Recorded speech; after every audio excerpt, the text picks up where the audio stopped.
आपण काँग्रेसमध्ये मुक्ताईनगर तालुक्यामध्ये एक ज्येष्ठ आणि मार्गदर्शक म्हणून आपल्याकडे पाहिलं जात असते. काय सांगाल आपली काँग्रेसची या ठिकाणी काय भूमिका आहे, कशा पद्धतीने पक्षासाठी आपण कार्यरत आहे? मी 1980 पासून एकनिष्ठपणे काँग्रेसचा कार्यकर्ता म्हणून काम करत आलेलो आहे आणि जीवनाच्या शेवटच्या क्षणापर्यंत काँग्रेसचंच काम करणार हा माझा मनोदय आहे.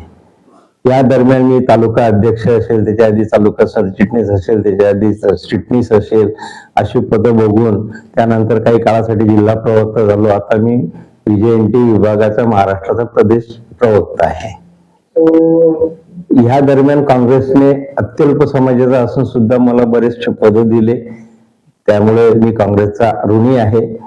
आणि आता नुकतंच हर्षवर्धन सपकाळ साहेबांनी असं एक प्रोग्राम दिला की जे नवीन आता पूर्ण महाराष्ट्रभर जिल्हाध्यक्ष केले त्यांचं 10 दिवस निवासी ट्रेनिंग म्हणजे शिबिर ते आयोजित करणाऱ्या नाशिकला, म्हणजे पूर्ण 10 दिवस तिथे दिवस रात्र तिथे थांबून त्यांना पक्षाच्या ध्येय धोरणाबद्दल सगळं प्रशिक्षण दिलं जाणार आहे.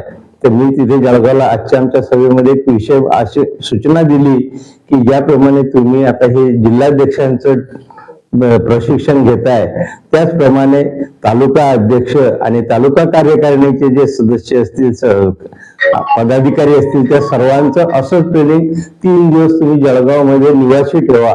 त्याला त्यांनी सकारात्मक प्रतिसाद आमचे जिल्हाध्यक्ष धनंजय चौधरी ऍडव्होकेट यांनी दिलेला आहे.